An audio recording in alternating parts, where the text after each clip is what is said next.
Hey everyone, Curse Deck Builder here, making our way to 10,000 decks assisted, and here we are with Altaïr.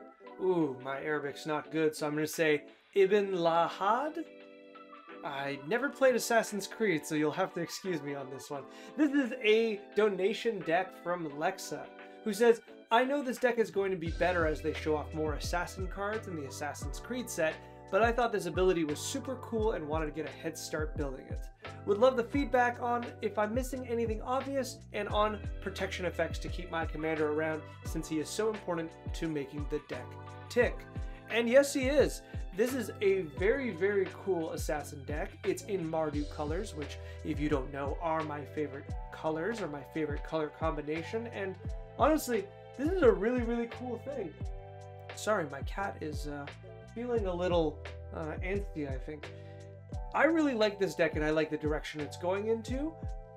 I'm going to make some suggestions to kind of like clean it up a little bit, but I don't want to go too far because most likely we're going to look at another draft in a few months when we have more cards. However, already I like where it's going, so let's get right into it.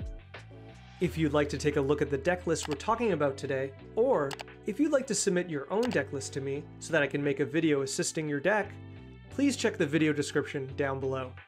So who is Altaïr and why are they our commander in our Assassin Kindred deck? Well, I don't actually know who they are, but I can tell you what they do. They are a legendary human assassin, 3/3 in red, white, and black. They have first strike and they have one main ability, which is whenever this creature attacks, exile up to one target assassin creature from your graveyard with a memory counter on it. Then for each creature card you own in exile with a memory counter on it, create a tapped and attacking token that's a copy of it. Exile these tokens at the end of combat.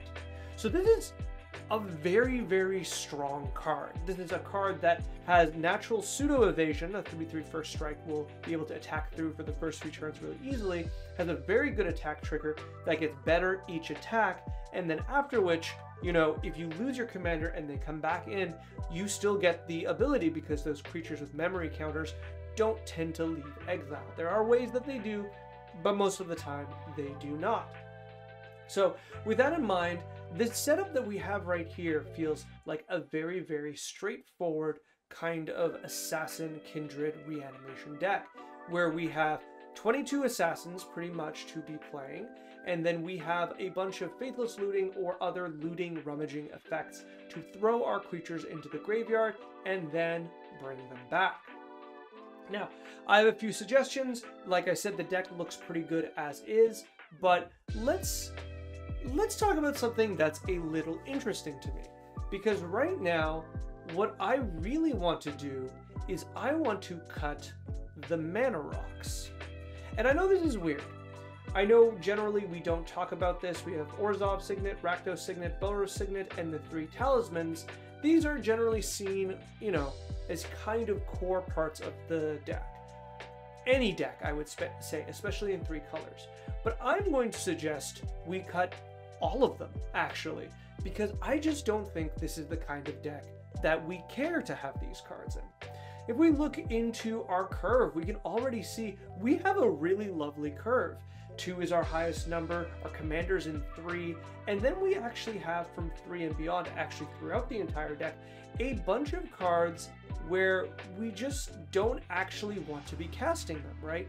We are aiming to loot this into our graveyard one way or another, and then reanimate it with our commander. So our 5 drops, all except for Kaya here, are all assassins that we would rather, you know, have enter the battlefield. So if we think about it, our real curve looks a lot different than what the deck actually presents itself. So with that in mind, what are we ramping into? Nothing really. Like, don't get me wrong, sometimes a turn 2 Wrath of God is not nothing, and being able to kind of chain Faithless Lootings into cards to cast is also really cool. But you know what these cards don't help us cast? Our commander. Now, they do, like, especially the signets do help us fix our mana into our commander, but they don't accelerate our commander. All of our mana comes out on turn 2. Ideally, I do understand Soul Ring can, you know, cheat us into specific things, but these cards just do not really help speed out our commander, so they're just for fixing. And for fixing, generally I think I'd prefer Felwar Stone to most of these cards, and even then, I don't think so. We have a really nice setup of lands. We have fetch lands, we have shock lands, we have, you know, a slow, not a triome, but a slow tricolor land, and the real triome in here. Like, our mana is just really, really good. We are holding our deck back with at least 6 cards that just kind of do nothing.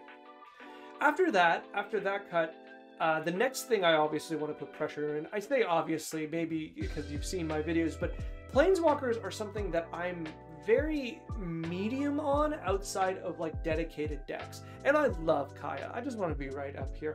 I love Kaya, and perhaps one of the only Planeswalkers I do like more than her is Lily. And the only other one would be Sorin, which you might notice there's a color theme here. So I really do like Kaya. But do we really need Kayas or this many? I think I do really like Kaya Geist Hunter here because she works really well with our commander. It just generally works with this kind of -2, though the Death Touch going on to Altaïr to give him First Strike Death Touch is also very, very nice. But after that, I kind of start falling out of love on our commanders, right? Sorry, our Planeswalkers. Lily Last Hope is just okay.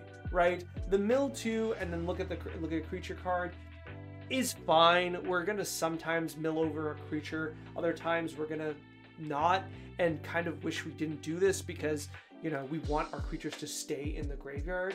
Is it even a May? It's a May. At least it's a May, so you can leave the creatures in. But I find it's kind of a clunky card, especially to do -2/-1 on a creature that's going to be pressured by all opponents because of this -7. Creature I said. My goodness, I don't know who these people are. They're Planeswalkers. I find Lily the Last Hope a little underwhelming. And this is the card I've always liked, which is saying something. Kaya Ghost Assassin, though very much on theme, is also just kind of okay. I do really like her flavor and how she works. She's a very, very interesting card. And she does a lot in the commander setup because both of these abilities are rather good. But in a deck that aims to attack every turn with everything, it's very, very hard to protect her, and she just has minuses. So this is the kind of creature you're going to -2 and then -1, and then, you know, you hope to -1 again, but most likely you'll just blink her to try again. I think she gets pressured off the field rather, rather good. So 4 mana just to use this card once, I don't really like. Kaya Spirit's Justice is a really, really cool card, but I think it's just kind of cute.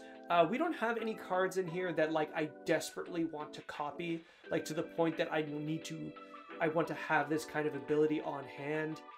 This is more of a critical mass deck than a reanimation deck in the traditional sense. And with that in mind, I think she's just kind of clunky as well. Don't get me wrong, the Surveil is very good, but this is not it's not a May, though with our opponents we should be able to exile things. Just remember, if there's nothing there outside of your graveyard, you have to exile something, and so you'd probably be better off creating a 1/1 white and black spirit token, but that's just okay. That's the thing, these Kayas are just kind of okay. Finally, Kaya the Inexorable. I do appreciate that this ability is good with our commander, but even then, 5 mana to activate this ability is just okay, right? Once again, is this really where we want to be doing this? I don't think so. This emblem, I think, is kind of neat, but overall, this card is mainly being used as a defensive card for our commander. I think we can do better, and I'm going to suggest one that's better. That being said, I do love this card art, and I do really like her. I just feel, especially in a Kindred deck, we don't have the means to be playing around with something 5 mana like this, especially when we're going to have to make a bunch of cuts in the future for better assassins. Okay, after that, the few cards I do want to cut, Phyrexian Arena feels kind of weird here. I think this is just kind of a placeholder, because either this should be Necropotence, or this should be Black Market Connections, or this should be like Read the Bones, or actually, you know what this should be? This should be Rowan's Grim Search.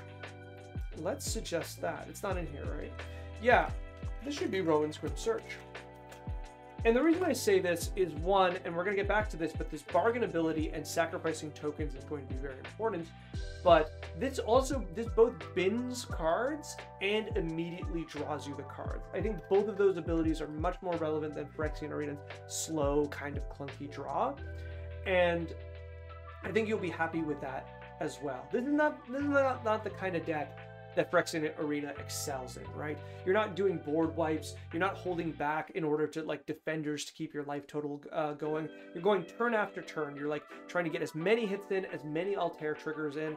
And so as we're doing this, you know, we don't have time to sit around waiting for Phyrexian Arena to draw us, what, 2 or 3 cards over the game before, you know, it gets removed or we're knocked out. So I find this to be one of the weaker cards here. After that, I really like the instants and sorceries. I almost want to cut Generous Gift, I'm not going to lie, because we're just so low to the ground. Both Generous Gift and Wrath of God, I feel like if that was Toxic Deluge, maybe, even if it's at 3 mana, because at least it's one-sided sometimes, or at least you can use it to destroy indestructible creatures and it's 1 less mana. But without that, I want to cut down the mana as much as I possibly can. Likewise, I find Mithril Coat here is also just kind of cute. I'd rather it just be Ephemerate if that's the direction we're going in, if we're just trying to use like 1-turn protection effects such as Undying Evil. I'd just rather it be Ephemerate to protect instead of casting this, having it go into the battlefield, attaching it to our creature, only to get its Swords to Plowshares, only to then, you know, have to recast it and do the whole thing again, is kind of clunky, I find. I would like to just trim on the mana cost because I think this deck is just very fluid and I'd like to keep it as fluid as possible. Don't get me wrong, I'll probably suggest a few cards over, but anywhere we can kind of reduce the mana cost, I think we will be happy. All right, so let's go into additions. Once again, these additions are not taking the rest of the future cards coming out into consideration because I don't know them, unfortunately. I wish I did. But let's see what we can throw in. So the first thing I want to do is Changeling Outcast, and I want to suggest these as well in some combination. But let's start with Changeling Outcast. And what I want to do is I want more and more assassins. I want us to be as aggressive as humanly possible. And the reason for this is that, you know, the main way we're going to defeat our opponents is through kind of critical mass and critical damage. So having extra creatures that not only can you play early and just attack with, but having more creatures to constantly exile with our commander is going to be paramount for this deck functioning. And I guess what I want to say, and maybe I should have said this when we were, let's go back and look at Altaïr one more time. When we think of Altaïr, you have to think about this ability only functions on attack, right? And so you're only going to get so many attacks in the game. Because of this, 1, haste is paramount, but 2, if you have an attack with Altaïr and you do not have an assassin to exile from your graveyard, you basically wasted a huge part of what the deck works. Now, don't get me wrong, once you have like 5 cards exiled with him, maybe it doesn't matter as much to exile an additional card, but when you are doing that first few attacks, not having a creature to exile is going to really put you far back. So I want as many 1-mana creatures that we can just exile. Like these creatures, like outside of Changeling Outcast, which is thankfully unblockable, these creatures aren't great. And I think I would still say, hey, maybe think about playing these 2, because they both have Death Touch at least. And they're not great, they're not very good cards, but at the same time, they're just more assassins. There's more creatures that if we want to go into equipment, we can equip with, and there's more creatures that we're going to be able to sacrifice, reanimate, exile, do all sorts of things with. So I almost guarantee these cards will be replaced with hopefully more 1-mana assassins from the set, but until then, I want them in here. The next thing I want to talk about is a few assassins that I think we can easily play. Flesh Taker is just one of the easiest ones. It is a 2/2 for 2. It has both a sacrifice outlet and a sacrifice, like a Blood Artist effect, specifically on sacrifice, which are both kind of fine. Once again, this is definitely a creature that'll get replaced, but in the meantime, I think this is a great inclusion, and generally just a terrifying card. Irregular Cohort, however, I think is one that's going to be much harder to replace, because this text is actually very, very difficult to find in Assassins. And I really like, you know, a lot of our creatures are Assassins with ETBs. ETB to destroy our opponent's creatures, that's what they do, they're Assassins. And our ability to grow our board permanently after an attack with our commander is a lot harder to do. And Irregular Cohort does this, and does it very, very well. So this is definitely one of those creatures I really, really like in a deck like this, and I would say is almost one of your top creatures to get into your graveyard and exile, because it will grow your board incredibly fast. I thought there was going to be another assassin here. That's okay. We'll get back to this. Speaking of haste, Mass Hysteria. If you know me, you know I love this card, and with it on the list apparently recently. When did this come onto the list? Oh, I didn't want that, but maybe it'll tell me. No. Oh, 10 February. Is that this year? Yeah, that's this year. Okay, so it's recently on the list. Sorry, we went on the discovery journey together. Excellent. Pick up this card. It's on the list. It's cheap. Mass Hysteria is a card I love, especially in combat-oriented decks, because not only does it remove your opponent's blockers by forcing them to attack, well, it doesn't force them to attack, by incentivizing your opponents to attack, it makes them tap out their creatures, giving you better attacks, but also it lets you immediately attack with your commander, which is the main thing we want.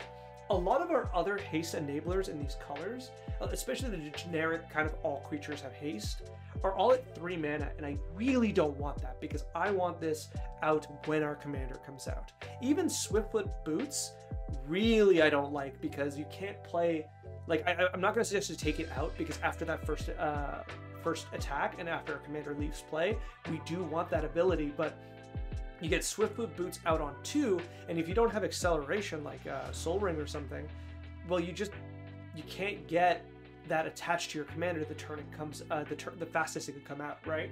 And I do not like that. You have to like take a turn off. Whereas Lightning Greaves, Mass Hysteria, both of these cards, you play them early, you play them turn 2, you play out your commander, immediately you're attacking. Hopefully immediately you're getting a trigger. That's the goal, right? So Mass Hysteria, very, very good here. Okay. I'm kind of confused how I laid out these cards, but we're going to go into them anyways. Okay, so there's this whole theme that I feel like, if you know me, I really like aristocrats. And something I always love is having creatures that enter the battlefield, do something, and then are just destined to leave the battlefield. For our commander, it's all of our assassins we reanimate or, you know, copy out of exile will be exiled at end of turn, or at end of combat, I believe. Let's double check that while we're here. There's no reason not to. It is end of combat. So during that time, we have the ability to do something with them. And I absolutely love cards like Goblin Bombardment, and also, oh, what is this order? Altar of Dementia. I don't know what happened here. I apologize. But Altar and Dementia and also Goblin Bombardment are fantastic cards here, because they turn our army that has nothing left to do but to be exiled into immediate, you know, immediate effects. Now, Goblin Bombardment is like direct damage. It's not a lot of damage, but it does add up. Most importantly, it targets any target, so you can use this both kind of, you know, reactively after the attack goes through, or proactively when you reanimate a bunch of creatures or bring them out from exile. You can use them, you know, to kind of deal damage to blockers. But I think that's something that's really also important, is that with first strike damage, you can use this to kind of get damage through to kill blockers on your commander, right? They block with a 4/4, you have Goblin Bombardment out, you sacrifice a creature, deal 1 damage to that creature, do the first strike damage, it's out. Very, very useful. But the alternative thing, and oh sorry, let's talk very quickly about Altar of Dementia, is also very good because you can use this to self-mill or mill your opponents. The self-mill obviously is very strong because you're guaranteed the next assassin to kind of exile with your commander. Though I don't like that as much, because I don't think you need that amount of exile, of mill on yourself. So this generally will be pointed at your opponents, which I find is just okay. So I wanted to mention this because it is accessible, it's 2 mana, but it's not the card that I like the most. I really prefer Goblin Bombardment. And these two cards, as a lot of players know, the other benefit of them is they are sack outlets for free, right? Another version of this would be like Ashnod's Altar. However, it's a lot less useful because there's less things you can do with the mana in that phase because it only creates, you know, colorless mana.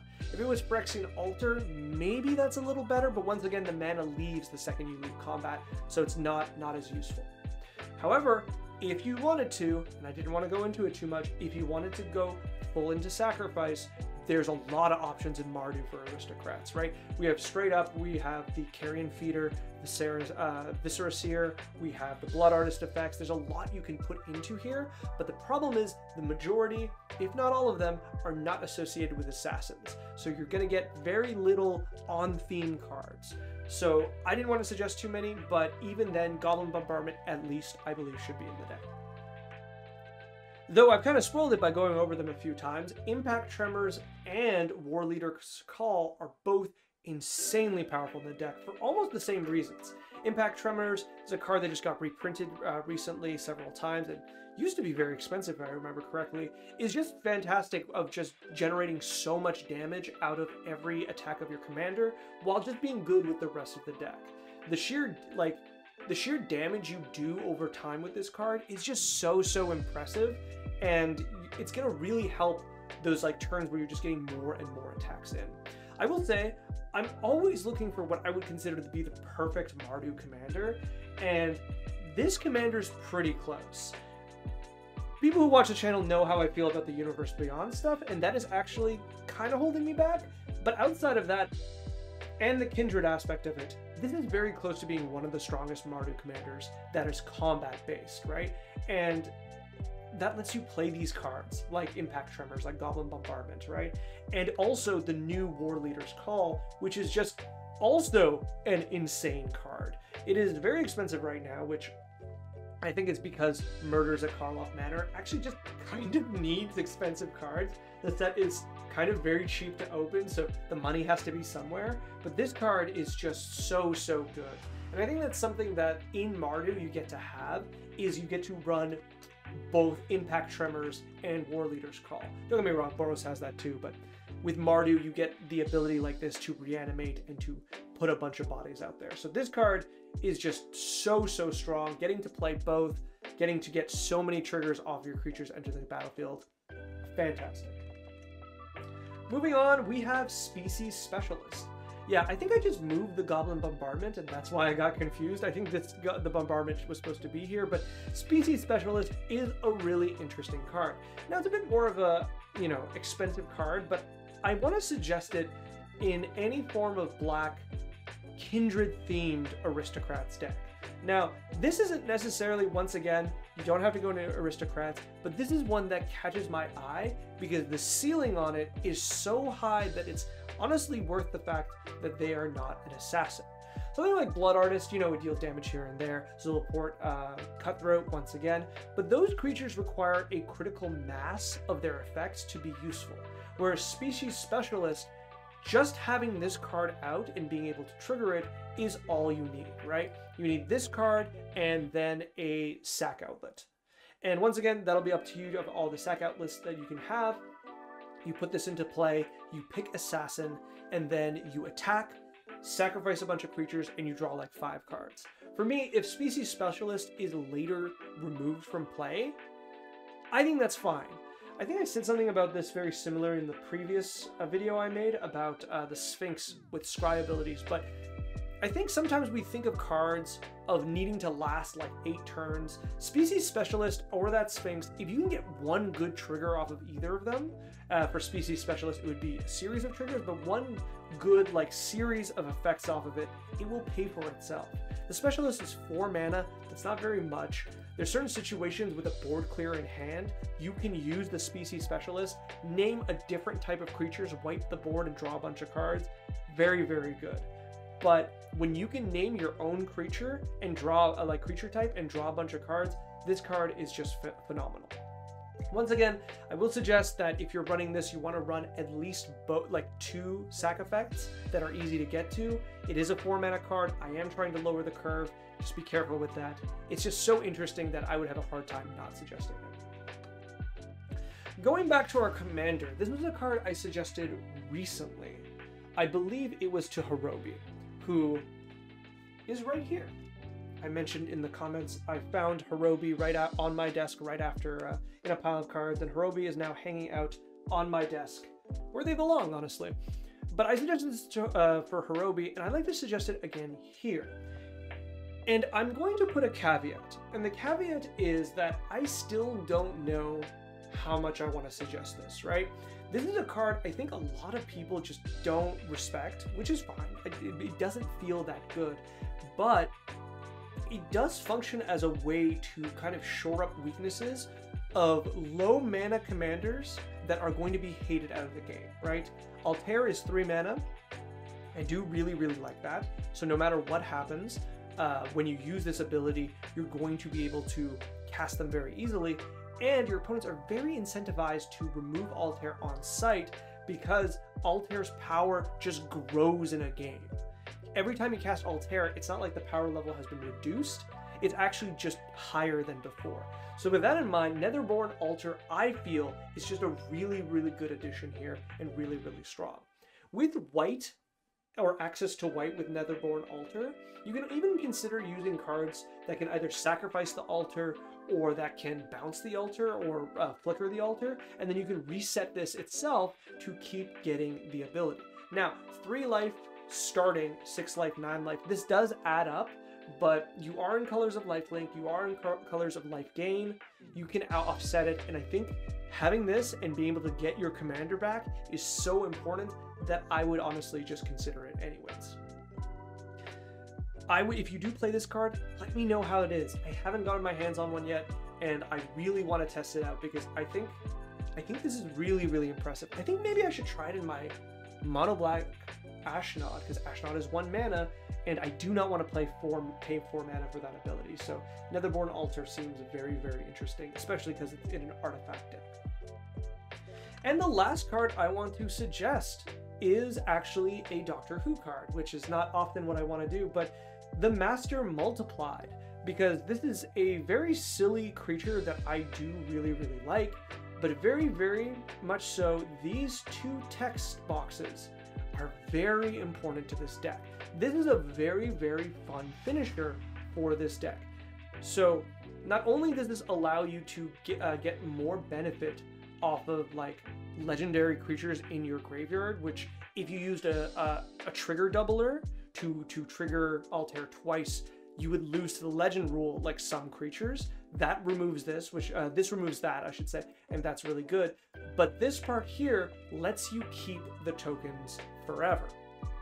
I think it's notable there are certain tokens and certain card types that will trigger at the end of every whatever time they're going to go, right? There's some creatures that just have the ability, end of turn, remove this creature. And then the Master Multiplied, you know, will stop that as long as the Master is out, but when the Master is gone, you have to lose those tokens, those creatures. However, that's not how Altaïr works. As we can see, Altair's ability says, this is all one ability. It's all one trigger that occurs on attack. Once this trigger ends, that says exile those tokens at the end of combat, I'm pretty sure, now I'm sweating, but I'm almost 100% sure that once that's gone, it won't trigger, yeah, because you would have to trigger the whole thing again. It doesn't say each combat. So once the Master Multiplied is out and that trigger finishes, you keep those tokens forever, regardless if the Master Multiplied is out or not. And I think that's really, really good. It's really, really fun. Definitely, once again, a creature that is not an assassin that I think is worth running. And by itself, with Myriad, is also just a kind of cool creature as well. So overall, love this kind of finisher in the deck. And that's going to be it for now. Once again, I didn't want to go too deep into a lot of changes because a lot of these assassins are probably going to be switched out. Actually, I don't know when I say a lot of them. There's probably some cards here and there that are just not going to be as good as these cards. I don't know how big of a set it is. If I remember correctly, it's a smaller set, but I could be wrong. So maybe we're just going to switch a few out. We'll have to see. I will take a moment to note that my favorite assassin is in here, Queen Marchesa. When we were talking about the best Mardu commander in terms of combat, she's the one that always gets me. I love Queen Marchesa. I find her to be so strong and so fun. But if she had one less mana, I would love her a little more. Another card I just wanted to note here of something I might think of depending on the power level we're aiming at is Murderous Redcap. We'll leave it here, but there's a lot of ways, especially with Sack Outlaws, to make Murderous Redcap go infinite with itself and just defeat all your opponents in one go. I don't know where this deck is going, but if we want this to be like a little stronger, we can lean into this aspect of it pretty easily. Now, of course, the downside is once we exile Murderous Redcap, that option is gone forever, so it can't really work with our commander in that sense, but still an interesting kind of synergy. All right, I hope this was helpful. Thank you so much for sending the deck, Alexa. I think this is really, really cool. I love Mardu decks, so I'm always happy to see them. And I'm really interested to see what kind of changes we're going to make with the new cards coming out. Please tell me what you think and send me the next draft when we have more information. All right, good luck. Thank you so much for watching. This video is brought to you by viewers like you and people on my Patreon. If you'd like to send me another draft of this deck, or any deck, there is a link in the video description down below. And if you'd like to make your deck one of my donation decks I work on, there's a link there too. Finally, if you'd like to like, comment, subscribe, I would be very appreciative. It helps the channel quite a bit. Thank you and good luck in brewing and building.